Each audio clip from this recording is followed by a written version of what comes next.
सियासी बिजात में बात कांग्रेस की राजनीति की। पार्टी को मजबूत करने के लिए अहमदाबाद में कांग्रेस का महाअधिवेशन हुआ। सवाल है कि इस महामंथन से क्या निकला?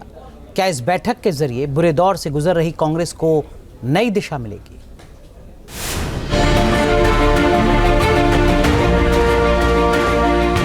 संगठन कमजोर, लगातार हार, वक्त आत्ममंथन का है, सुधार का है, लेकिन लगता है कि कांग्रेस का आलाकमान हम नहीं सुधरेंगे मंत्र पर काम कर रहा है। अहमदाबाद में कांग्रेस के 84वें अधिवेशन में सवाल उठने चाहिए थे बिहार, यूपी जैसे प्रदेशों में मृत पड़े कांग्रेस के, हरियाणा में अच्छी पोजीशन में रहने के बावजूद मिली करारी हार की। लेकिन कांग्रेस अध्यक्ष उठा रहे हैं ईवीएम का मुद्दा, यानी अपने गिरेवा में झांकने की जगह ईवीएम पर ठीकरा फोड़ा जा रहा है। पूरी दुनिया के विकसित देश ईवीएम को छोड़कर बैलेट पेपर की तरफ चल गए हैं। कहीं भी दुनिया में ईवीएम्स नहीं है, सिर्फ भारत में है। इसीलिए विकसित देश भी बैलेट पेपर में है, लेकिन हम ईवीएम पे चल रहे हैं। ये सब फ्रॉड है। सियासत में सोशल इंजीनियरिंग का फॉर्मूला जीत की बुनियाद रहा है, लेकिन सोशल इंजीनियरिंग के फॉर्मूले में कितनी फेल है कांग्रेस, इसका अंदाजा यूपी, बिहार, बंगाल, ओडिशा जैसे राज्यों में कांग्रेस की हालत को देखकर लगाया जा सकता है। लेकिन एक बात तो है, देर से ही सही, राहुल गांधी को इसका एहसास हो चुका है। पार्टी के अधिवेशन में राहुल ने इसकी वजहों के बारे में बताया।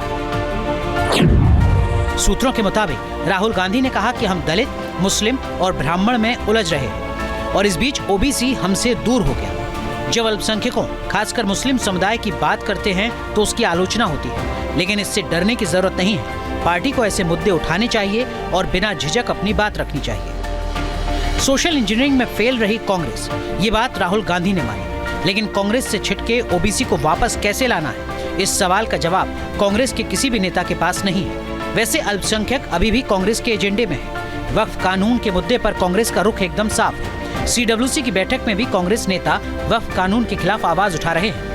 वक्फ बिल पर बहुत कुछ कहा गया, पार्टी ने अपना स्टैंड क्लियर किया है और मैं उसके डिटेल्स में इस वक्त नहीं जाना चाहूँगी। लेकिन भारतीय जनता पार्टी की न केवल इनकी विचारधारा, लेकिन इनके जो भी कार्य हैं, हमेशा वैचारिक रूप से और सामाजिक रूप से लोगों को बांटने के रहे हैं और उसी का एक ये हिस्सा फिर आपको समझ में दिख रहा है और मुझे पूरा विश्वास है कि देश के भी ये समझ में आएगा। इस अधिवेशन में कांग्रेस महासचिव सचिन पायलट की तरफ से न्याय पथ का प्रस्ताव भी रखा गया। सचिन पायलट ने उन मुद्दों को उठाया जिसके जरिए सरकार को घेरा जा सकता है। देश में जो हालात बने हैं वो हम सबके सामने हैं, लेकिन आज न्याय पथ की क्यों जरूरत पड़ी है? देश में जो सरकार काम कर रही है, पिछले 10 सालों में महंगाई, बेरोजगारी, आर्थिक असमानता, ध्रुवीकरण और क्रूरता की सारी हदें पार कर चुकी है और भारतीय राष्ट्रीय कांग्रेस अब नफरत, नकारात्मकता और निराशा के इस वातावरण को बदलकर न्याय और संघर्ष के रास्ते पर चलने के लिए प्रतिबद्ध है। बीजेपी के गढ़ और पीएम नरेंद्र मोदी के गृह राज्य गुजरात में अधिवेशन के जरिए कांग्रेस ने बड़ा संदेश देने की कोशिश की। संदेश है कि लगातार हार के बावजूद वो जंग जारी रखेंगे। गुजरात बहुत महत्वपूर्ण राज्य है।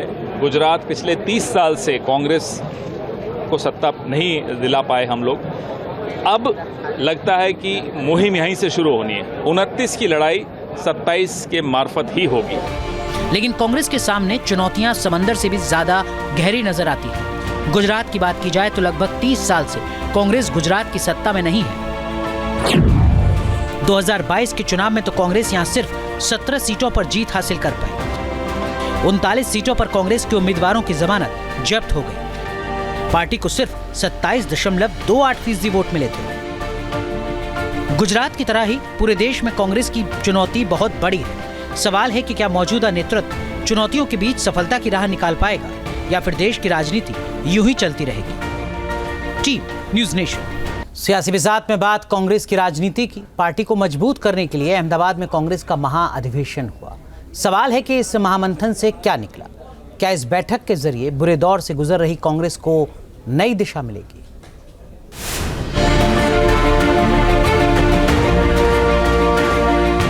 संगठन कमजोर, लगातार हार, वक्त आत्ममंथन का है, सुधार का है, लेकिन लगता है कि कांग्रेस का आला कमान हम नहीं सुधरेंगे मंत्र पर काम कर रहा है।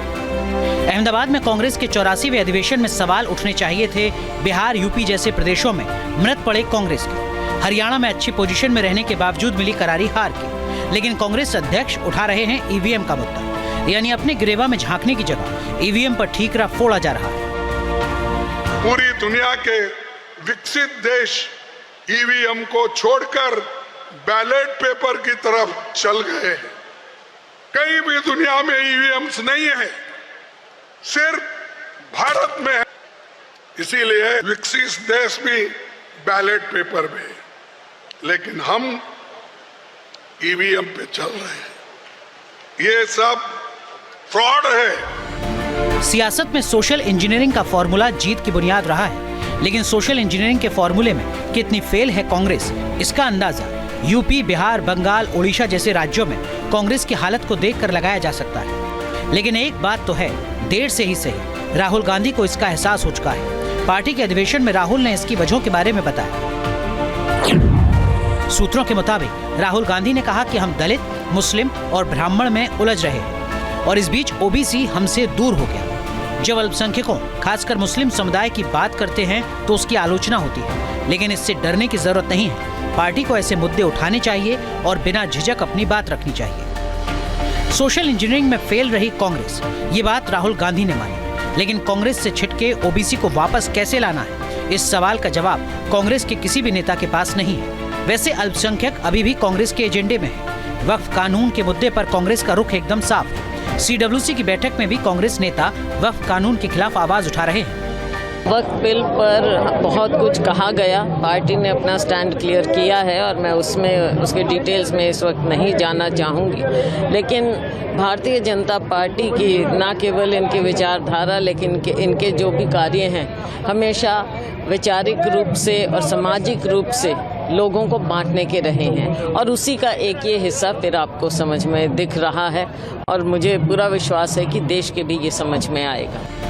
इस अधिवेशन में कांग्रेस महासचिव सचिन पायलट की तरफ से न्याय पथ का प्रस्ताव भी रखा गया। सचिन पायलट ने उन मुद्दों को उठाया जिसके जरिए सरकार को घेरा जा सकता है। देश में जो हालात बने हैं वो हम सबके सामने हैं, लेकिन आज न्याय पथ की क्यों जरूरत पड़ी है?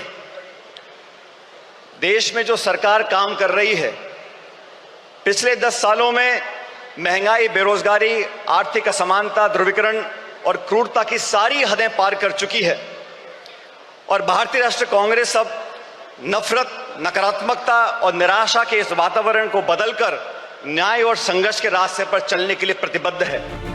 बीजेपी के गढ़ और पीएम नरेंद्र मोदी के गृह राज्य गुजरात में अधिवेशन के जरिए कांग्रेस ने बड़ा संदेश देने की कोशिश की। संदेश है कि लगातार हार के बावजूद वो जंग जारी रखेंगे। गुजरात बहुत महत्वपूर्ण राज्य है। गुजरात पिछले 30 साल से कांग्रेस को सत्ता नहीं दिला पाए हम लोग। अब लगता है कि मुहिम यहीं से शुरू होनी है। 29 की लड़ाई 27 के मार्फत ही होगी। लेकिन कांग्रेस के सामने चुनौतियां समंदर से भी ज्यादा गहरी नजर आती हैं। गुजरात की बात की जाए तो लगभग 30 साल से कांग्रेस गुजरात की सत्ता में नहीं है। 2022 के चुनाव में तो कांग्रेस यहां सिर्फ 17 सीटों पर जीत हासिल कर पाई। 39 सीटों पर कांग्रेस के उम्मीदवारों की जमानत जब्त हो गई। पार्टी को सिर्फ 27.28% वोट मिले थे। गुजरात की तरह ही पूरे देश में कांग्रेस की चुनौती बहुत बड़ी है। सवाल है कि क्या मौजूदा नेतृत्व चुनौतियों के बीच सफलता की राह निकाल पाएगा या फिर देश की राजनीति यूं ही चलती रहेगी। Team news nation. सियासी मिजाज में बात कांग्रेस की राजनीति की। पार्टी को मजबूत करने के लिए अहमदाबाद में कांग्रेस का महाअधिवेशन हुआ। सवाल है कि इस महामंथन से क्या निकला? क्या इस बैठक के जरिए बुरे दौर से गुजर रही कांग्रेस को नई दिशा मिलेगी?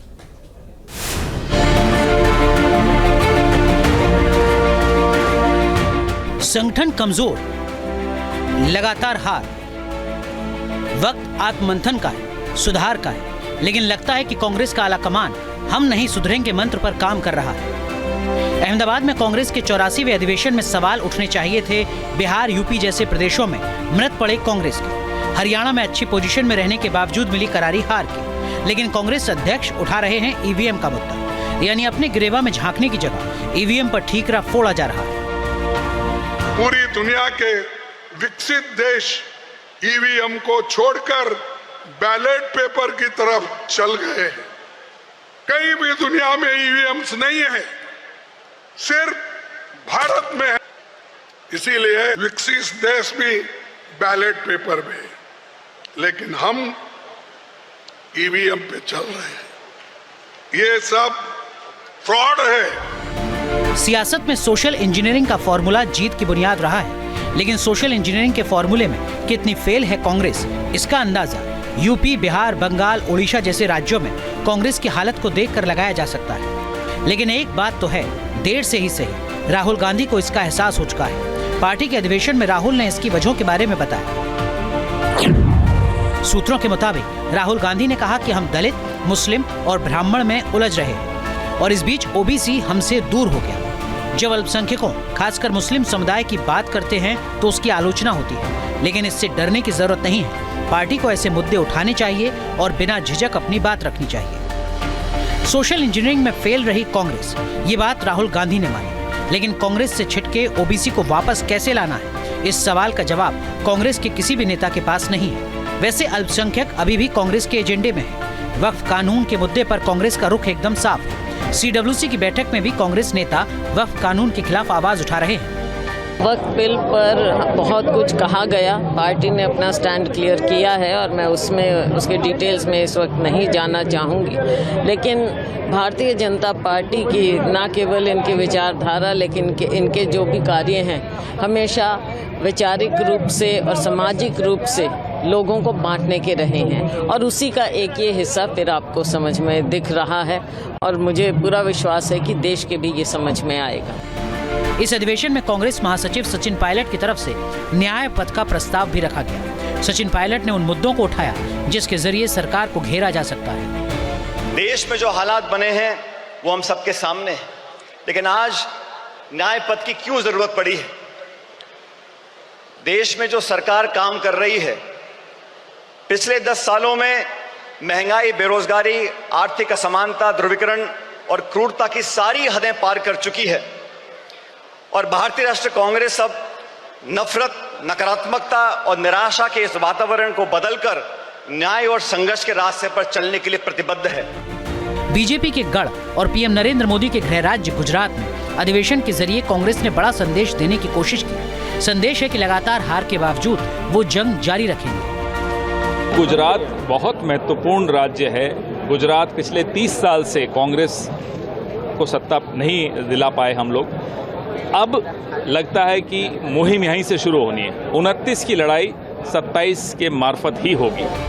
लेकिन कांग्रेस के सामने चुनौतियां समंदर से भी ज्यादा गहरी नजर आती हैं। गुजरात की बात की जाए तो लगभग 30 साल से कांग्रेस गुजरात की सत्ता में नहीं है। 2022 के चुनाव में तो कांग्रेस यहां सिर्फ 17 सीटों पर जीत हासिल कर पाई। 39 सीटों पर कांग्रेस के उम्मीदवारों की जमानत जब्त हो गई। पार्टी को सिर्फ 27.28% वोट मिले थे। गुजरात की तरह ही पूरे देश में कांग्रेस की चुनौती बहुत बड़ी है। सवाल है कि क्या मौजूदा नेतृत्व चुनौतियों के बीच सफलता की राह निकाल पाएगा या फिर देश की राजनीति यूं ही चलती रहेगी। Team news nation.